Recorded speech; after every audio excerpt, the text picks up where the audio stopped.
Assalamu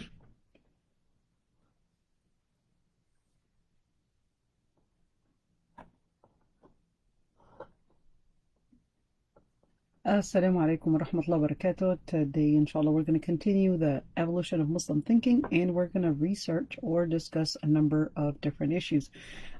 Today's issue, we're going to talk about, well, why did they have differences of opinions, that is, the scholars, if the references are pretty much the same? And this is a very common question that confuses many simply because many don't really understand how the Arabic language actually takes place, meaning how it goes. So it's really important to mention that all text there, we've got two kinds of text. There, it can be a straightforward wording, or the wording itself may take more than one meaning. All very similar to homophobes. So when we talk about that, well, let's just give an example. So when we're talking about a text that simply has a straightforward wording and it's really clear, how can scholars actually have differences of opinions when the wording is very clear? Well, let's just see some examples on how they differed on certain things. There could be one reason, which is that the context may, although the wording is straightforward, but they can interpret it that it was related to a certain context. Now, it's very important to keep in mind that when we say that this is what scholars were doing in saying that it's a different context, that's not necessarily to tell, every single person, just like, for example, the woman that was on TED Show who was saying, well, here's my fatwa, and hijab was for a certain context when women were harassed by the Jews in Medina, therefore that situation doesn't exist. This is a totally out of what the ayah was actually saying. So here, this is discussing a different matter in where the scholars considered, or at least some scholars considered, that the broad wording of the hadith, where لا يفلح قوم ولوا أمرهم امرأة, that they considered, at least some scholars considered, that this was mentioned in a specific moment during a specific situation, and therefore this is speaking about one specific matter, which is that king, which is the Persian king. When he had died, he did not leave behind him an heir, so therefore his daughter takes over, his daughter becomes the queen, and after that it was the end of that kingdom, which is the end of the Persian kingdom. And that the Prophet ﷺ was really given a prophecy that was going to be the last of their success, the end of their civilization, and that this female ruler that was there was going to be the last one. So they said, well, لا يفلح قوم would refer to a specific group of people that they were not going to be successful, which is the Persian Empire. The other part is the chronology. So in some words, in some texts, although we can have multiple authentic texts, it's really important to look at the chronology, because the chronology of that text is going to help us understand which comes before and which comes after, in order to make sure that we're not here in front of an abrogated text. So in order for us to know what is an abrogated text, there can be other texts that are going to help me understand which one was previous, or which one was after, and which one was later. So that's another reason why they might have differences of opinions. The other reason is the authenticity of the text in case of hadith. So they can consider this hadith as authentic, and another hadith is probably sahih or hasan lighayrihi, and then based on that they can have differences of opinions because of those different evidences. Probably sometimes one evidence, in terms of textual evidence, actually having a stronger what is the authenticity. For example, when we're talking about authenticity of hadith, we can look at the issue of, well, is the face of a woman awra or not? Is it supposed to be covered or not? So when we look at just one of the examples, this is not all the examples, but this is one of the examples. One of the examples, as we all know, the hadith where the Prophet ﷺ sees Asma bint Abi Bakr, and that Asma bint Abi Bakr who happens, who happens to be there was not dressed in the complete proper hijab. But then the Prophet ﷺ says, "O Asma, when a woman reaches the age of puberty or reaches basically her cycle, then it is not permissible for her to expose except this and that." And then he assigned that it was the face and the hands. Now, from that text, some scholars said, well, here it is. The Prophet ﷺ said that the hands and the face, the palms, that is, are not part of a woman's aura, and therefore they can appear and they don't have to be covered.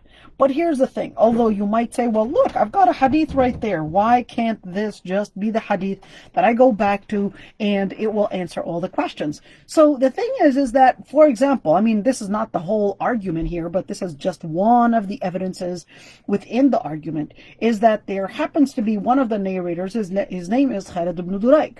So the group that said that the face and the hands are aura and therefore they must be covered, they disagreed on whether that is a strong evidence by saying, well, there is a narrator within that narration. His name is Khalid ibn Duraik, and he's not the highest in terms of, or the best in terms of chain of narration. So that's when that takes us into another group or another argument, and then you would find that how scholars would have differences of opinions, and how that many times may lead to different even schools, each one embracing a different interpretation. So that's why when we look at another thing is that when you're looking at abrogation, when you're looking at what the chronology is related to the abrogation, meaning one text may have come later and therefore changed the ruling, or it was another development or an evolution within the ruling, where we know that in Islam there were many rulings that had changed throughout the revelation of Islam, because the Muslims were still in their early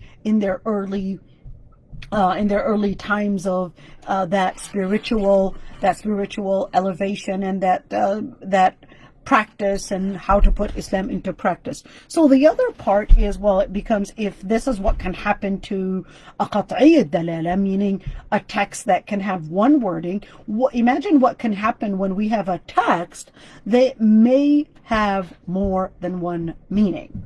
A one word, or it could be one letter actually having more than one meaning. Well, let's just give an example in general, we're talking about Arabic language, just like any other language. It can actually have multiple meanings. In fact, sometimes letters, prepositions, and when we say letters, such as the letter fa, such as the letter wa, such as thumma, such as hatta, all those are called letters or prepositions, and those may hold more than one meaning in the Arabic language, and therefore may affect the ruling, because in how we put that into practice. So if we're going to interpret the ayah in a specific way, that's why you can't really give a fatwa by basing your fatwa on the translation of a text, because you have to be able to go back to the Lugha Arabiya in order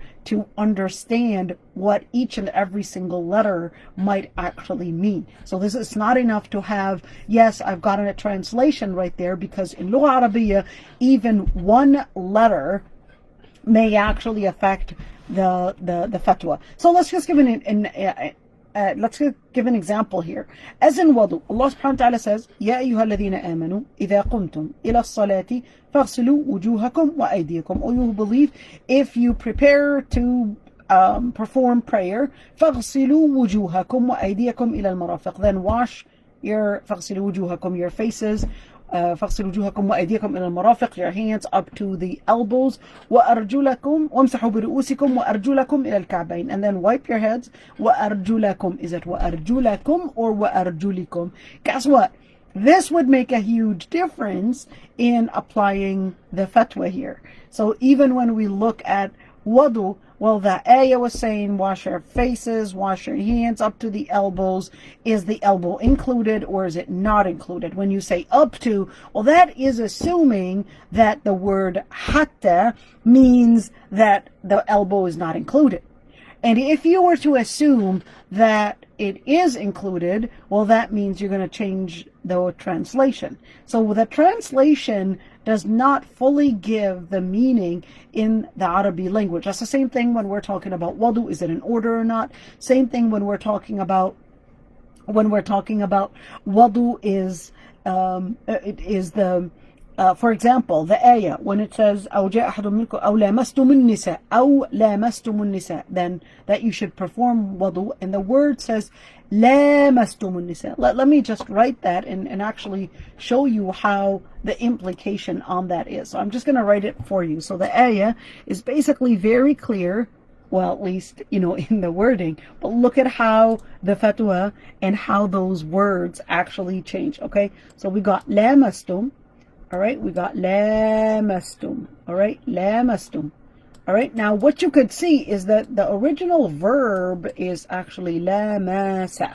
It actually means touch. Lamasa. This is the actual word. But in Arabic, any extra addition to the original verb is going to give an extra meaning. So زيادة في المباني زيادة في المعاني. So right here, what is the addition that you added? It's basically the a in the word lamastum.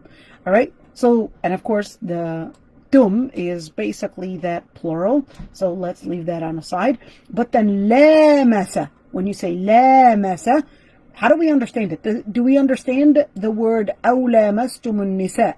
That if you touch women, is it really saying touching, meaning the literal touching in where it is just a simple touch? Guess what? So the Shafi'iyya, for example, they said, yes, this is any type of a touch.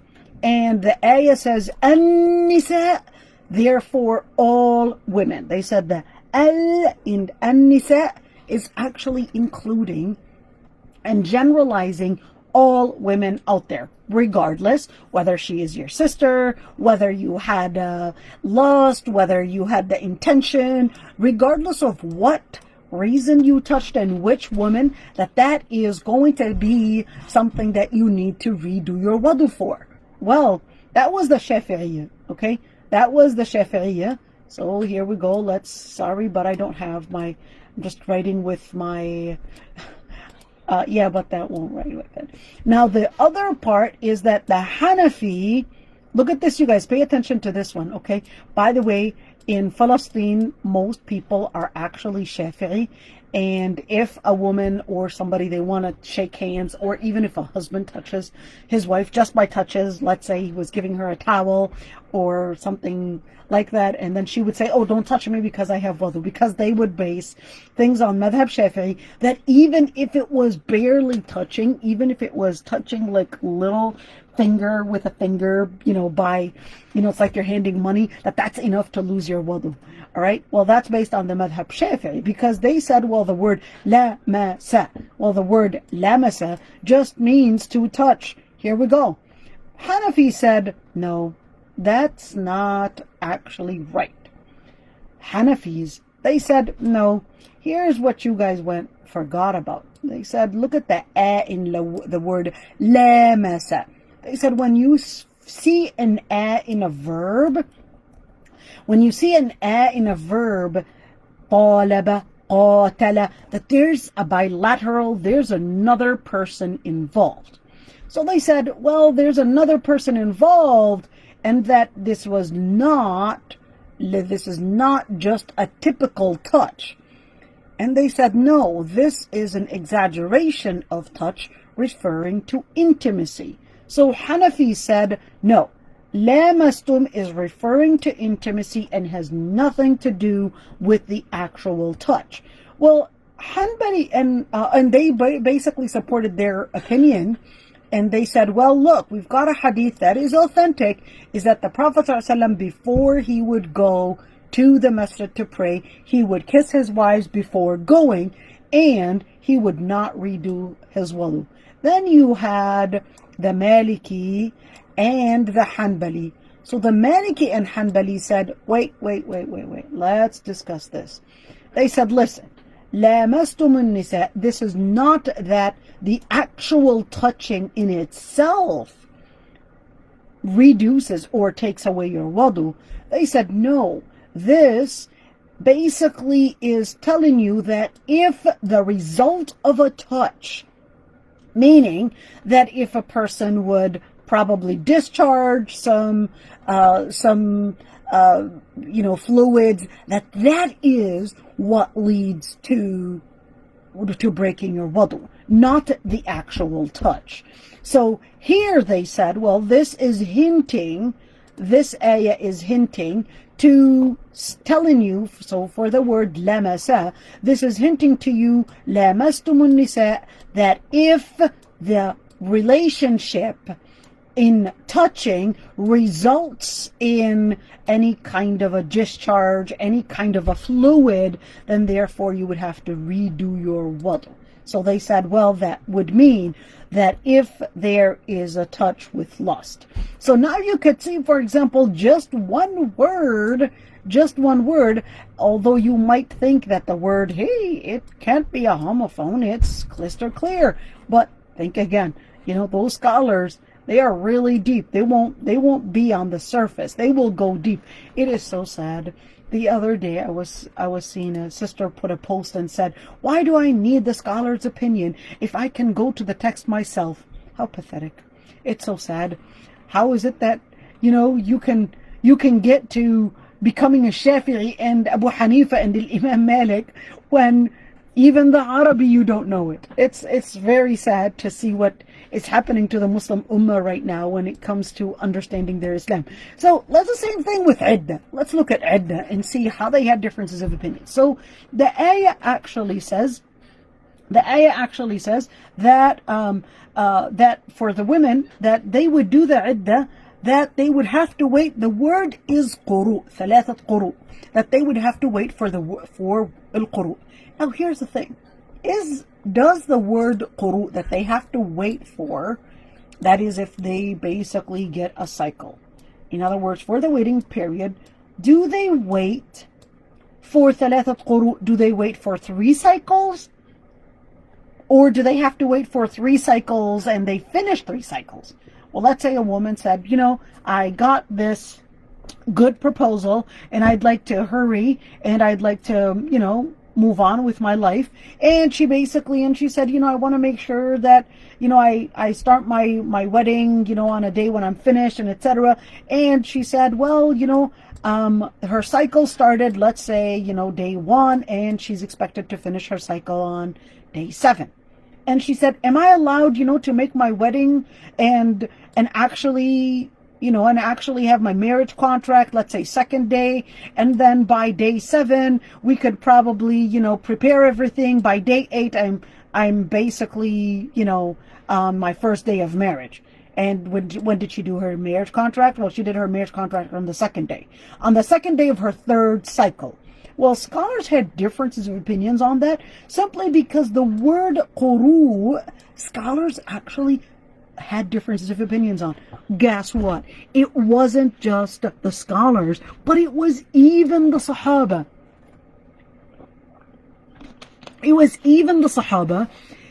They too had differences of opinions on the word quru, because in Lugha Arabiya, the word quru can actually mean the white cervical mucus, meaning, when do you get the white cervical mucus? Basically after the end of your period. And the word quru can also mean cycle. So that makes it hard for us to say, I've got one wording and therefore no differences of opinions. So is it to mean that or that? That's where we could see that even the Sahaba had differences of opinions. So expect that those that got their ilm from the Sahaba to also have differences of opinions, and it's not strange at all. Well, let's see another issue. Did any differences of opinions happen during the time of the Prophet ﷺ? Here's the thing. If the Sahaba actually had different, let me give an example, another example on on women's favorite topic, which is the issue of eyebrows. All right, I'm going to use that one because that seems to be the most popular and the most important topic to many women. This is probably the most frequently asked question. So the Prophet ﷺ actually said in the hadith narrated by Abdullah ibn Mas'ud that the Prophet ﷺ actually said that لعن الله, the word is النامصة والمتنمصة. But here's the thing. The word نمصة, the root نمصة, actually has different meanings in Lugha Arabiya. Let's look at it. All right, so the first meaning in Lugha Arabiya for the word نمصة is that it means, let me see if this works, okay. That the first meaning is that it means one, okay, that it means, oh wow, it's working. Hold on. The word namasa, that it means any, so basically hair removal off the face. So therefore, let's do it here in where this is talking about the face. All right, this is talking about any type of hair removal off the face. Sorry, sometimes it's so hard to actually, let's see if I can, oh boy. So any type of hair removal off the face, this in Lugha Arabiya, okay? This in Arabic language is actually part of what the word namasa means. And this is the opinion of the Tabari. And he said, you know, even if a woman had facial hair, if she were to remove it, that would be haram. And this is a Tabari. And you had other opinions that said, no, the word namasa is not any type of facial hair. So let's say she got a beard, let's say she got, you know, like a mustache. They said, well, no, namasa is actually referring to the eyebrows because the Prophet ﷺ or Sayyidah Aysha, when a woman came to her asking and inquiring about the facial hair, she basically told her, "Amiti anki al-adha mastata'ti." Remove the harm as much as you want to, as much as you can. So they said, well, this is telling you that the nams is actually referring to the eyebrows. So they said, well, if it's referring to the eyebrows, so what does it mean to refer to the eyebrow? Is it to shape the eyebrow? Is it to shape the eyebrow? Is it to remove any type of hair off the eyebrow? Or is namasa meaning any type of anything related to the hair is haram? Or does namasa mean you're actually removing the whole thing, removing all the hair, and that you're replacing it with some kind of a marker? You're replacing it some kind of a, you know, eyeliner and all that stuff that they have right now. So all those differences of opinions actually based it on one thing, which is the actual meaning of namasa in the Arabic language. All right? In the Arabic language, it actually includes all of it. Now, having that being said, is that, are you really able to go back and say, well, this is stronger, that opinion is stronger than this opinion, and so forth? You really cannot. You know why? Because the Lugha Arabiya itself, the Arabic language itself, actually has all the meanings.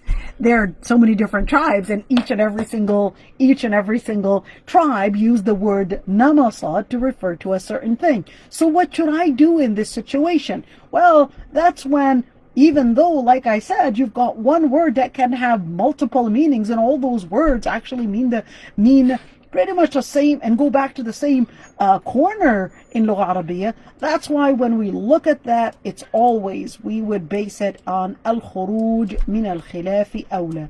In Lugha Arabiya, in fiqh, sorry, al-khuruj min al-khilafi awla. When I would have differences of opinions between scholars, even if I cannot really get to a preponderant ruling, something rajah, then I'm going to say, well, in that situation, the hadith is actually saying la'ana. That's a very huge issue here, in where it involves losing the mercy of Allah subhanahu wa ta'ala. What more harm can you get?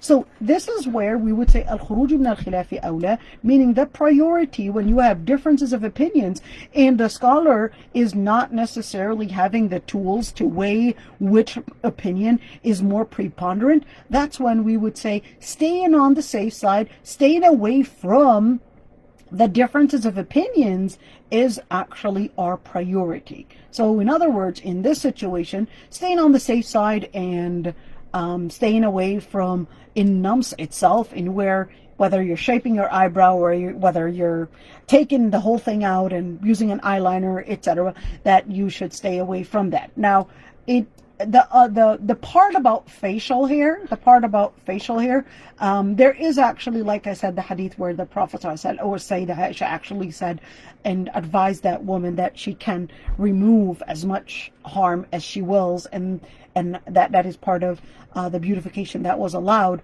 and then considered that nums was referring to the eyebrows and not necessarily the facial hair. This is just an example on why would they have differences of opinions when some of those texts are actually clear.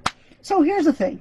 If the scholars had differences of opinions, was there any part when the Sahaba themselves had differences of opinions? Meaning, is it Islam when I would say this is Islam and that is Islam? Are they all Islam? Or do we have to have an absolute wording, an absolute preponderant ruling, and therefore giving another ruling is a deviation? Is that the case? Well, here's the thing. Let's look at some of those stories. The most famous story is the story of Bani Qurayza. What is that? What happened? So the Prophet ﷺ, during Ghazwat al-Khandaq in the 5th, 6th year Hijrah, during that time, the tribe of Bani Qurayza, they had totally committed a major treason and almost led to the total elimination, the total end of the Muslim community in Medina. What did they want to do? Well, they actually betrayed, and they were going to let the people of Quraysh inside Medina to commit all the massacres by using their land, which was in one of the areas in Medina. So the people of Bani Qurayza, they were plotting this plot, but then it was discovered, and we know Nu'aym ibn Mas'ud and all the story. So the Prophet ﷺ then tells them, well, we're going to have something to do. We're going to work with the people of Bani Qurayza, the tribe of Bani Qurayza, and the way we're going to work with them is going to be planned, established once we get there. So he made an order that none of them would pray Asr, that they have to hurry, to the point that none of them shall pray Asr until they get to the land of Bani Qurayza. The first group of Sahaba, now here's what happened in the middle of the way. In the middle of the way, a group of Sahaba felt that they were going to lose Asr. So they assumed that when the Prophet ﷺ said that none of you shall pray Asr unless you reach the land of Bani Qurayza, the first group assumed that this, and interpreted the wording that it is not literally don't pray Asr until you reach the land of Bani Qurayza. It's not a literal wording, but it is in order to motivate the Sahaba to hurry to the point that, to get there even before Asr. But what if they didn't make it? A group of Sahaba prayed because they understood the quote the Prophet ﷺ, the wording of the Prophet ﷺ, that it is not literally don't pray Asr until you get there, but that was a motivation to have them go as soon as possible.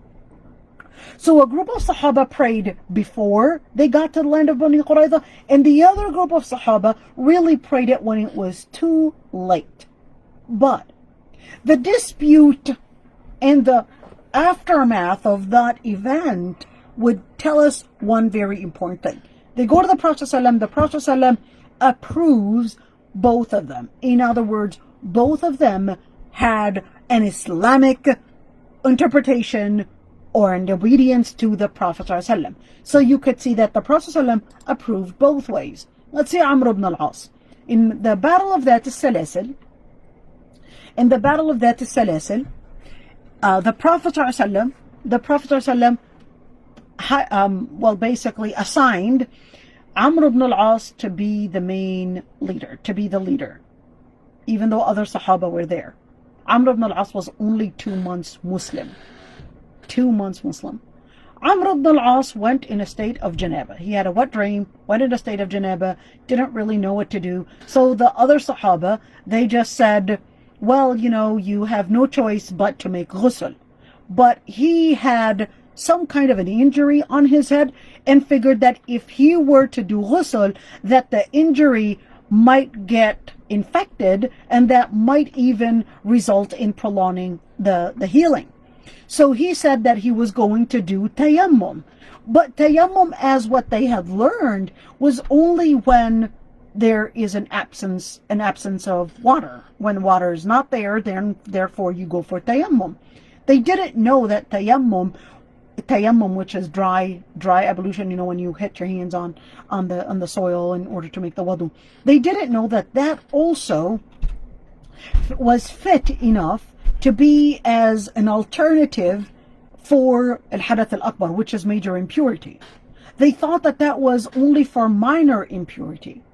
Now, they go in dispute, they disagreed with Amr ibn al-As that major impurity can also be uplifted by doing tayammum. So the Prophet ﷺ, you could see that dispute did take place, and the Prophet ﷺ clarified a matter. So there were some disputes, but the Prophet ﷺ, when he was there, the things were actually easier. That was a very similar thing when Ammar ibn Yasir also went into the same situation, but he thought, well, let me do my own analogy. I do tayammum in replacement when I lose my wudu. So that was minor impurity. But when I do major impurity, and which in that situation he went into a wet dream, what did he assume that he was going to do? He thought, okay, when it's a minor impurity, I would just, put my palms over the soil, wipe my face once, wipe my hands once, voila, I'm all set. But how am I going to do when it's a major impurity? What he did is that he put himself and literally dived in the sand and put all the sand on all over his body, because he considered that was a substitute for wudu. In case of wudu, the substitute for major impurity, therefore you just got to dive in the sand and actually cleanse yourself in that way. So the Prophet ﷺ corrected him that no, it was enough for you to do tayammum in that way. Now, same thing when we look at those differences of opinions, it's really important to understand.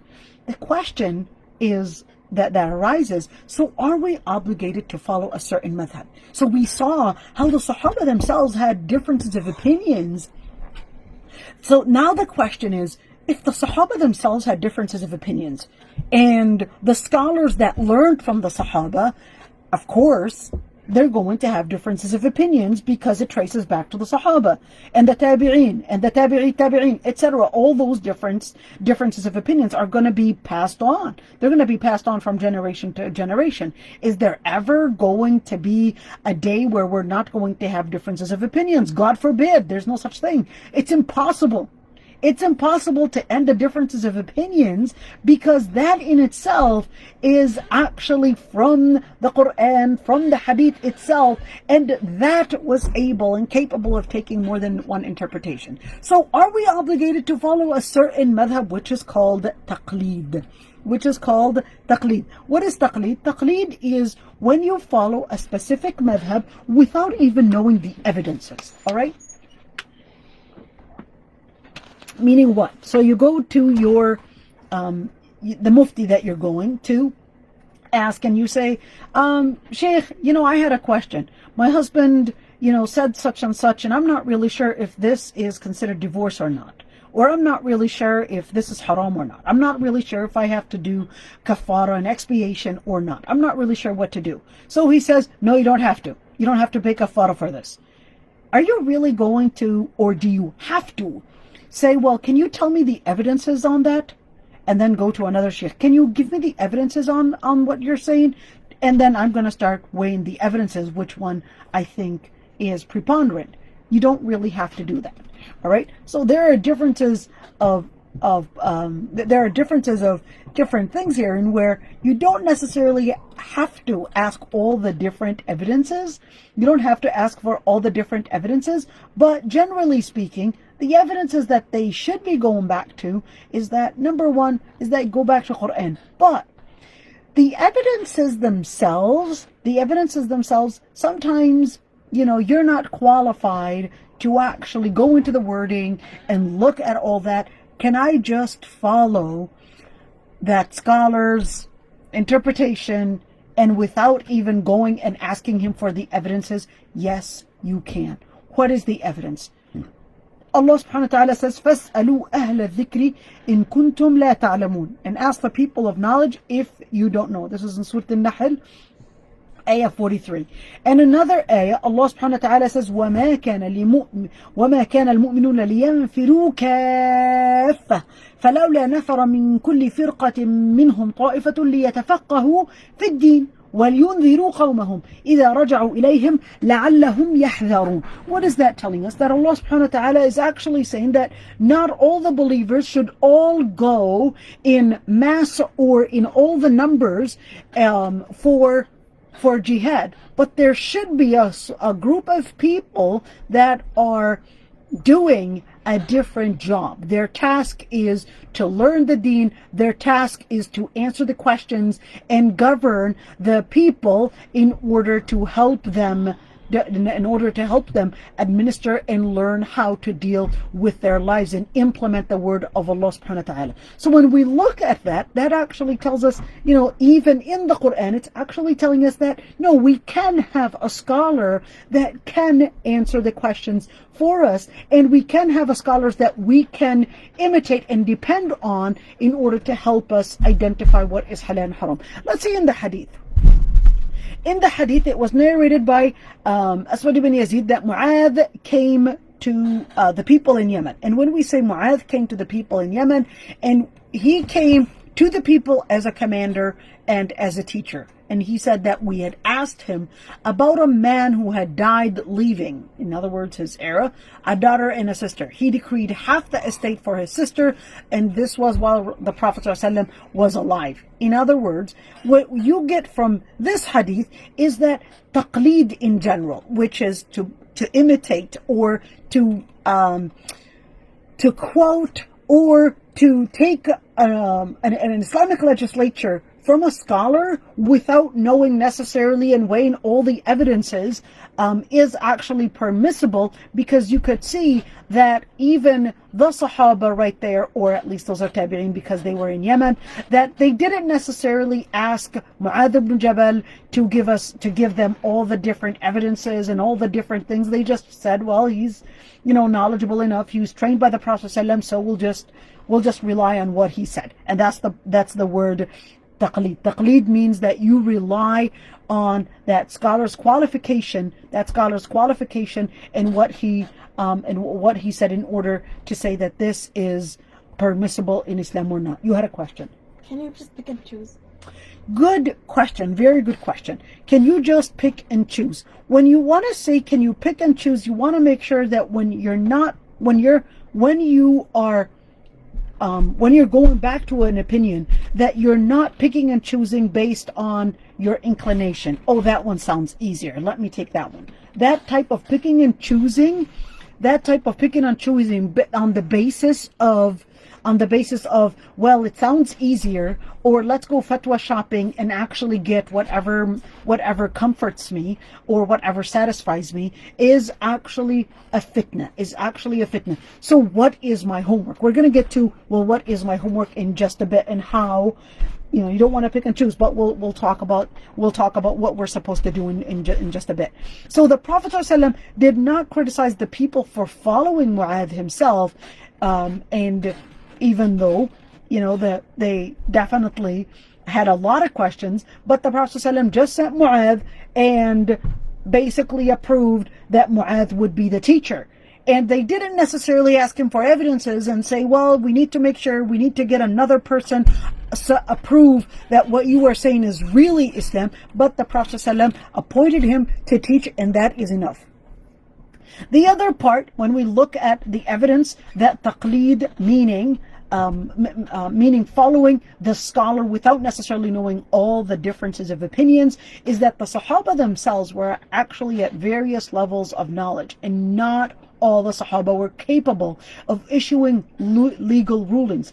In fact, Ibn Hazm mentioned that only 7 of the Sahaba were famous for giving fatwas. He mentions Umar, Ali ibn Mas'ud, Abdullah ibn Umar, Abdullah ibn Abbas, Zayd ibn Thabit, and Sayyidah Aysha. So he mentioned that those are the 7 most important ones. But here's the thing, is that when we actually talk about taqleed, istifta, following a madhab and asking for a fatwa, what are these words and what do they mean?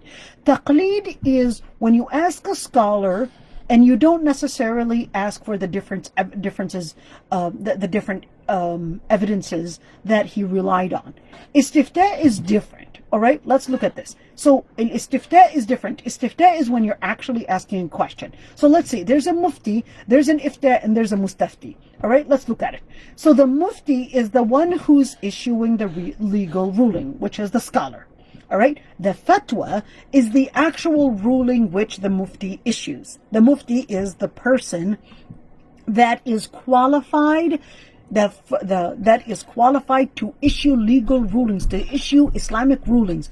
And ifta, when you're giving the ifta, is the act of giving legal rulings. That meaning the person, that process of giving legal rulings. The mustafti is the person that's seeking the legal ruling, the person that is questioning. So here's the thing, when we look at a mustafti, this is really important to keep in mind. When we're looking at a mustafti, which is the person that's seeking a legal ruling, that just means that he or she is ignorant on that matter. But here's the thing, is that when we're looking at the mustafti, they're not all on the same level. They're not all the same level of ilm, because you can have somebody that is seeking a fatwa,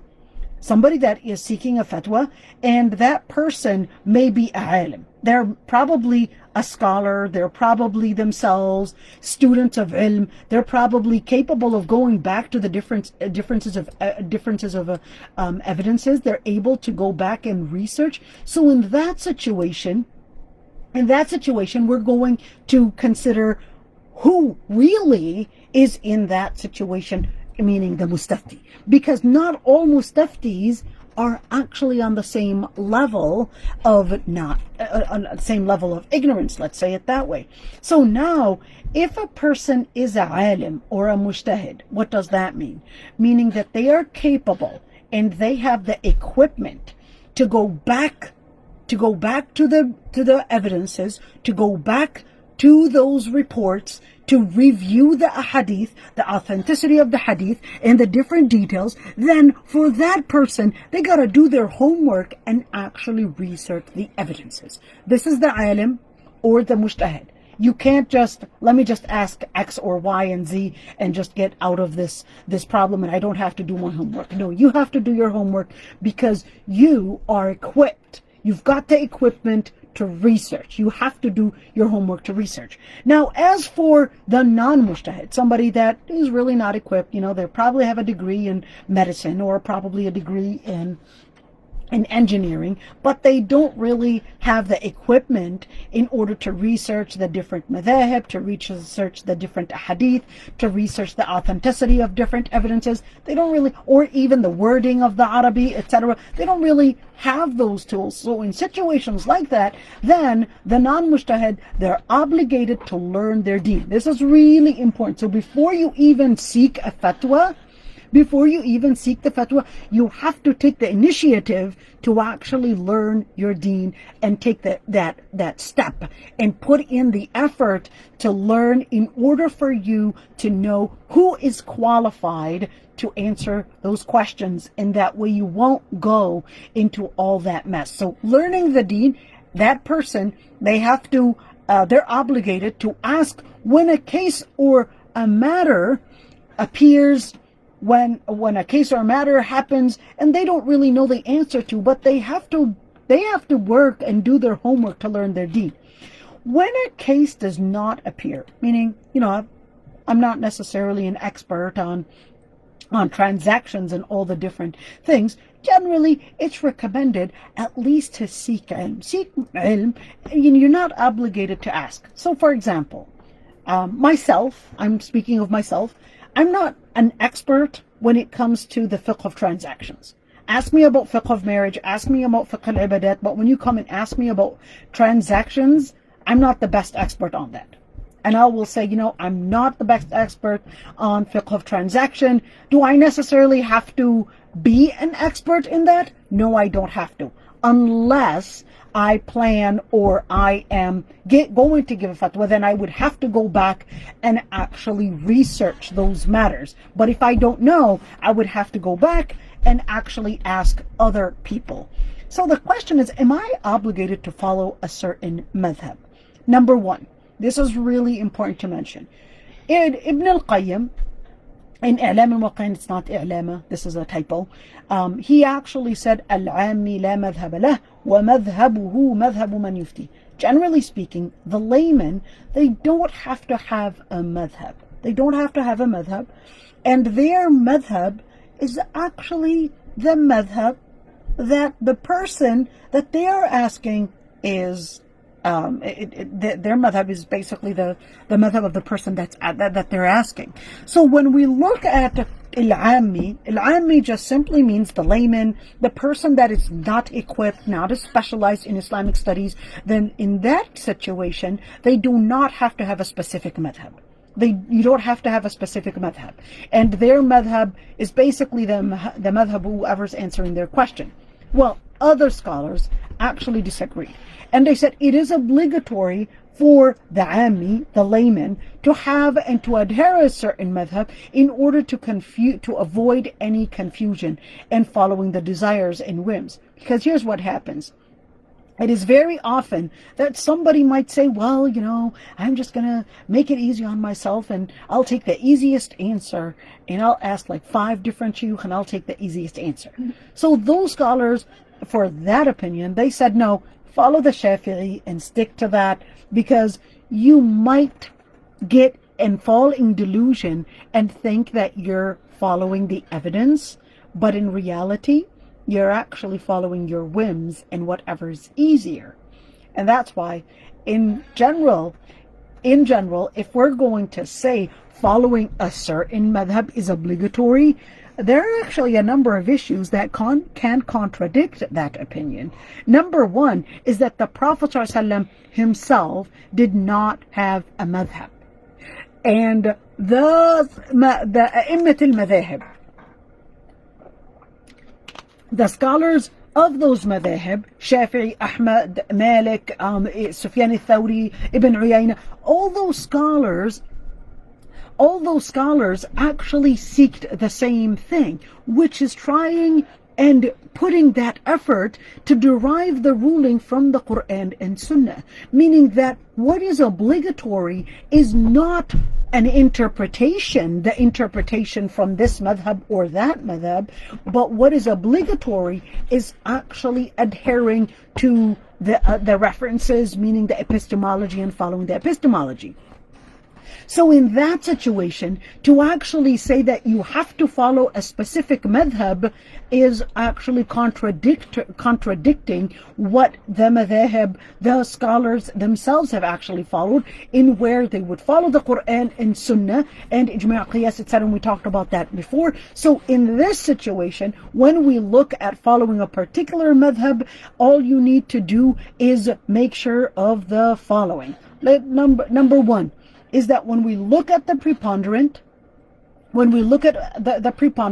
it is obligatory upon all Muslims to go to the preponderant. But here's the thing, when we're talking about to follow the preponderant, who's qualified to research the preponderant? It is basically the scholar. So as long as the Muslim has the ability to go and search for the preponderant, then they have to do their homework and investigate. But if the person doesn't have that ability, then they would have to research that particular scholar's qualification. This is really important.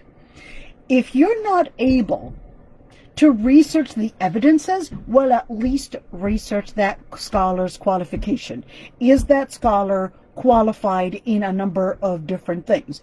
Are those scholars qualified in their research? Have other scholars confirmed that these people or these scholars are really scholars and that we can go back to them? Number 3, are these scholars trustworthy in their deen, or are they here, under some political pressure to give a fatwa, and therefore they're issuing the fatwa because they're afraid of issuing otherwise, because of probably afraid to go against the culture, or afraid to go against the masses, or afraid to go against the the government and what the government wants, etc. All those different things, that's your homework as a mustafti. As your mustafti, you got to do your homework and make sure that the mujtahid himself, that the scholar that you're asking is actually qualified before you go and actually decide, okay, this is the preponderant or that. So generally speaking, if the Muslim is not a mujtahid, then ask the people of knowledge. That is the base, and it's not obligated to follow a certain madhab. So here's the question: following what the preponderant is, what's obligatory, not the madhab. All right. So if someone follows a certain madhab, which is generally allowed, yet discovers that the preponderant was in another madhab, in another fatwa, what should they do in that situation?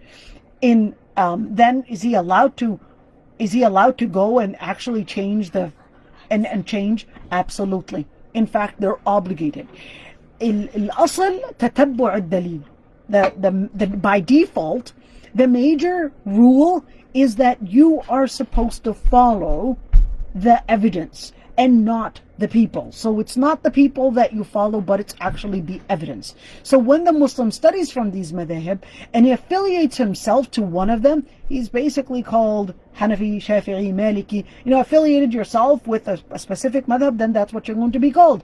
So how to ask a question? How do I ask a question if I had an issue? Well, before we ask the question, we have to do certain homework. Well, number 1, learn about the issue by going to considerable websites. For example, Islam Q&A, SlamWeb, or probably MJA Online. Different websites that are approved by scholars, that go back, aluka.net. Those are websites that have scholars that are trained to give fatwa, and there is an area that reviews. There are a number of group of scholars that will review those websites, review those fatwa, review those writings and articles to make sure that they really are based on Islam and their evidences of research. The other part, find a scholar that you trust their ilm and piety. Why is it their ilm and piety? You can have ilm and not be pious. You can have piety. You can be, such a beautiful, white or white bearded looking sheikh. You look so pious. But then that does not mean you've got the ilm. There's a difference. Ilm is approved by other scholars. His ilm is approved and researched by other scholars, and then the piety, because you want to make sure that that person is not seeking fame, is not seeking some what is the word, but fans and etc. Write down your question. This is really important. Write down your question, even if you're going to call, and it's really important. Be brief in your question. Be brief in your question. Do your homework and research in order for you to know what information should I be giving in order to get the right fatwa. What is that fatwa needed? What do I need to do? And I'll tell you, these websites, they have these magnificent, awesome fatwa banks. I cannot I barely come across any question that I have not seen them answer before. And they will answer with the differences of opinions, with the differences of evidence, and they will weigh them. So where to go to ask a question? Number one, make sure you go to a specialist in Sharia, a specialist in Islamic studies. But here's one thing, is that Sharia is like a broad term. It's a very broad term. So when someone studies Sharia, it's a very broad term. It doesn't necessarily mean they know everything about Islam. There's somebody that is specialized in Islamic legislature. Another person may be specialized in Islamic legislature and only specialized in family law. Another person may be specialized in Islamic legislature fiqh and only specialized in riba or in kitab riba or in interest. Another person may be specialized and is only specialized in probably bay' al-murabaha, those different types of transactions. So it's really important to understand what specialty there is. It's kind of like many would assume if somebody is a doctor, a medical doctor, then that means they could answer any question that pops on their head, not realizing that there's a difference between a cardiologist, a family practice, an oncologist, and neurologist, and the list goes on. In each and every single one of them is specialized in a specific area. And an imam can be anyone, and this is really important. Not because the person is called an imam does not make that person qualified and necessarily a scholar. Here in the US and at many times in the Middle East as well, is that the imam is he just memorized the Quran, a large portion of the Quran, leads the prayer in Salat al-Jum'ah or Salat al-Tarawih, and many people not aware that not because he's leading a prayer, it does not make him qualified to answer the different questions. So an imam can be anyone generally that stands to lead a prayer, and it does not make him a scholar. Here in the US, we have an Assembly of Muslim Jurists in America, and what you can see right here, AMJA Online. This is a very important website, and that you can actually go back to, and it has a number of very important scholars to help you answer different questions related to Islam, and specifically those issues that relate to transactions, that relate to your life here in the US or in the West. They also have a Fatawa hotline, which is the number that you see on there, or you can even send the question online. Now, in our time today, what we actually have is different than the time in the past, where before it was all based on madhab, but right now the whole situation is totally different, in where we have fiqh assemblies. Al-majalis al-fiqhiyya. Al-majalis al-fiqhiyya right now work differently, in where you've got, number one, there are several fiqh assemblies around the world, and those are considered the most important congregation. It's adding, and it is uniting all those different, most important, the mostly qualified, very highly qualified scholars, and they would go into these conferences in order to exchange the evidences. And not only that, but especially when it comes to the issues that relate to contemporary times, like something that never happened before, or a new situation where we're talking about surrogacy, surrogate moms. What is the ruling on that, and what is the ruling on COVID-19 probably making tayammum because of COVID? Somebody's afraid, for example. This is the issues that just are contemporary, really brand new issues. So that's where the fiqh assemblies come in, and they would have specialists not only in fiqh, but they would have specialists in, probably, let's say they needed a medical expert, they will have medical experts, and I mean medical experts in that field. Let's say they were discussing banking, they will have specialists in banking that will explain to them what really happens.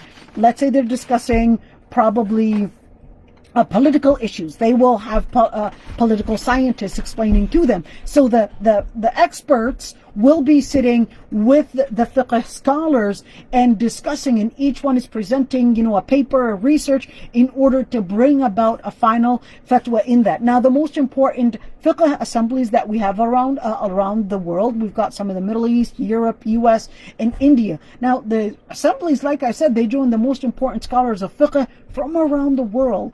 And the assemblies, they join scholars from all fields related to the matter of studies. So the mustafti, find a scholar that you know to have ilm, to have the piety, preserving your privacies. This is really important. Find somebody that preserves your privacies, and you yourself preserve your privacy as much as you can. If you can ask the question without that scholar knowing who you are, by all means, do it. Don't necessarily reveal your privacies to anybody without you knowing really, you just want the answer. If you can, research and probably make a phone call instead of standing face to face, preserve your privacy. You got to be wise in the way you ask the question. So make sure you research and make sure you don't give all the amount of information everything that relates to you. So you've got to be wise in how you ask the question.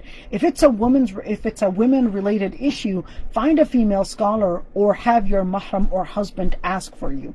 And there's so many different reasons for that, as many times it can happen where it's especially if it's a personal issue, let your husband or let your mahram ask the question for you, rather than being alone with the scholar or alone with them. You don't want to be alone with them. They're not your mahram. That scholar is not your mahram, not because he's got a beard and not because you hear him crying during tarawih. It doesn't make him a saint in where I can be with him and I can trust him fully. No, that's actually a hukum shari. You want to make sure that as much as you can, that to preserve your piety, to preserve his piety, to preserve your spirituality and his spirituality, find a medium in order to not be alone with him. If you're asking a male shaykh, remember, he's not your mahram. Consider the Islamic regulations when dealing with a non-mahram, such as avoid being descriptive. Don't be too descriptive when you're talking about probably something that relates to you. To say, well, I've got this, and descriptive about your body or descriptive about certain things, or being alone with him. You want to make sure that you preserve your privacy, and you don't want to be an open book, no matter who that man is. And you want to be specific. Be as specific as you can. Be brief with your question. Write it down. Write it down to make the phone call or even make a short question. Don't story tell.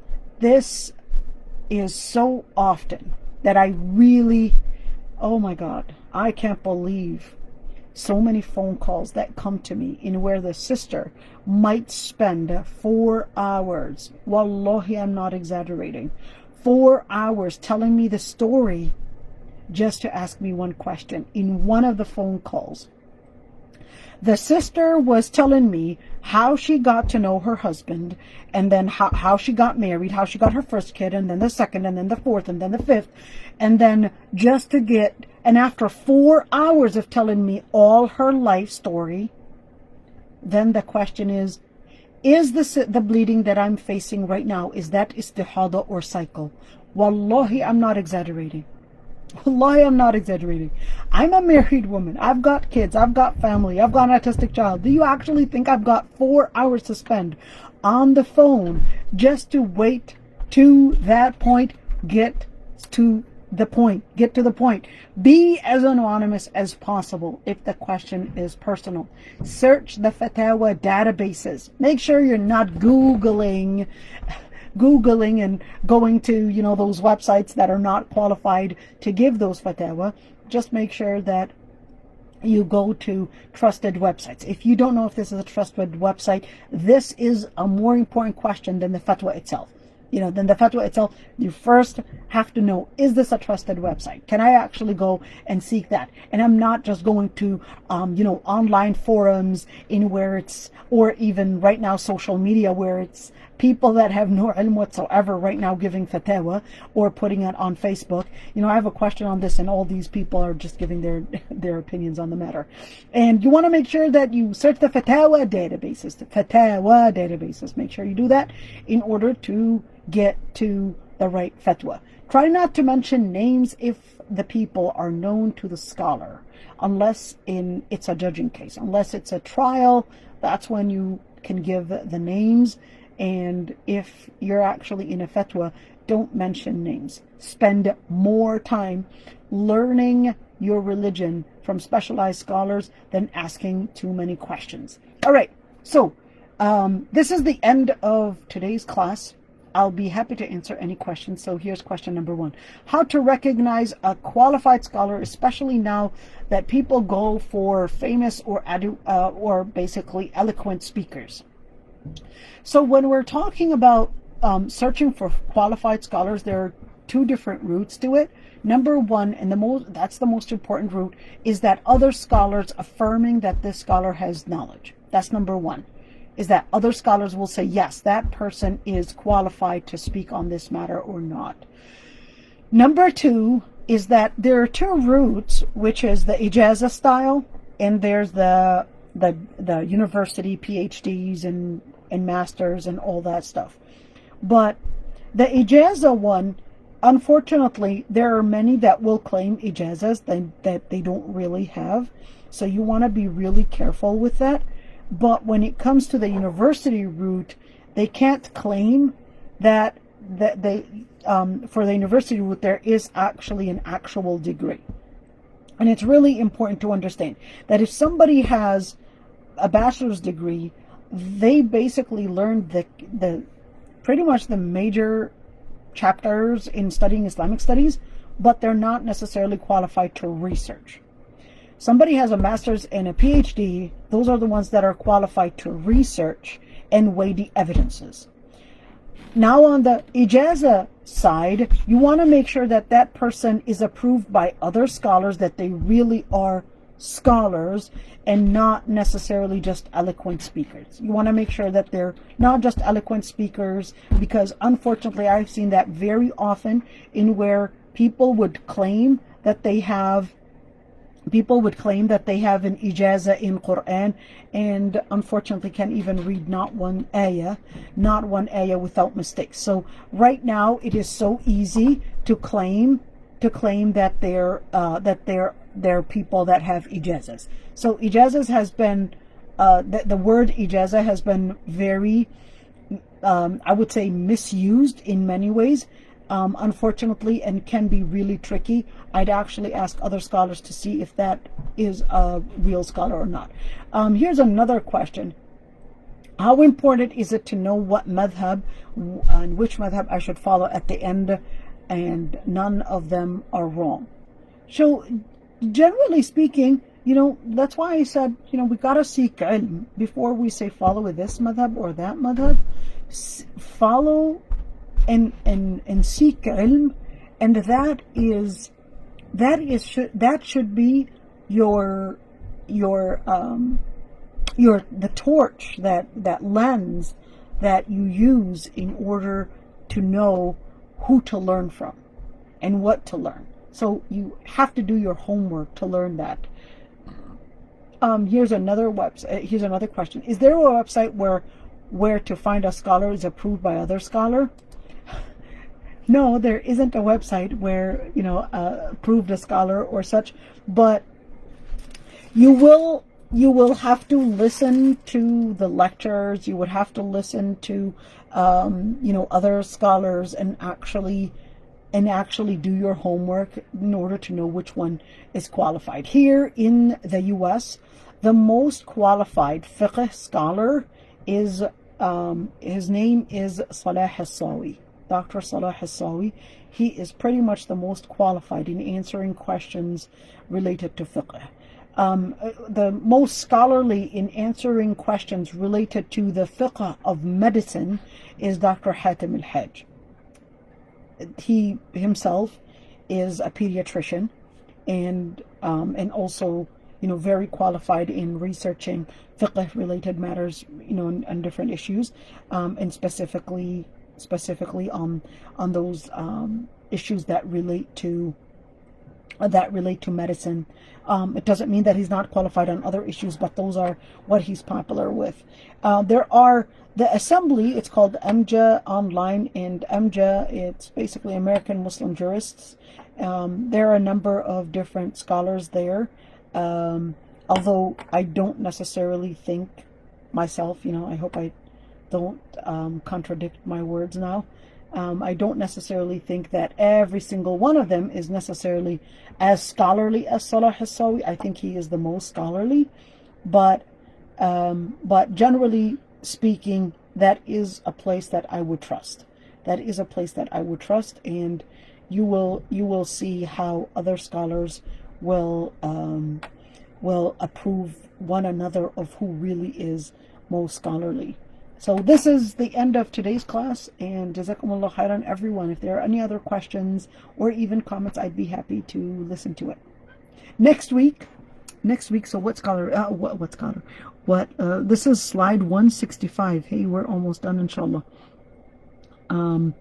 So next week, we're going to research what is the difference, between madhab, Muslim sects, and cults. Now we're going to the very controversial areas what about the issues like Salafi, Sufi, Ash'ari, and even though each one is a little bit different. So what is that, and what are those? Where are the female scholars? Now we're going into the very controversial areas, and it's either next week or the week after it is basically going to be the end of these series on evolution of Muslim thinking, and we're going to talk about some things, inshallah. Now we're going to the very controversial areas in where we're going to be discussing those. Do I have to be Ikhwan? Do I have to be Salafi? And what is a Salafi anyways? What is Wahhabi? And what are the Sufis? And are those sects or cults? And what is Shia? What is Sunni? And all those different things. Is there a website where, here's another question. What's the common mistake made by followers regarding their scholars, and that we need to avoid? The most common mistake is that thinking that this scholar is infallible, and that they're beyond mistake. They're infallible, they can't make mistakes. And the other issue is that, why don't we stay tuned to that next week, because we're going to talk about some of the different Islamic organizations. Some of you might hate me for what I'm going to say, but I think this is just a little bit of my experience. I did have, some of my professors were Salafi, some of them were Ikhwan, some of them were Sufi, some of them were Hizb al-Tahrir, ironically. And so I think it's really important to mention some of these, just so that we would learn something from it. Let's just say it that way. Anyhow, so we'll see you all next week, and hopefully, inshallah, next week will be the end of our series. I'm excited, and that way we could start a new series, inshallah. Assalamu alaikum wa rahmatullahi wa barakatuh.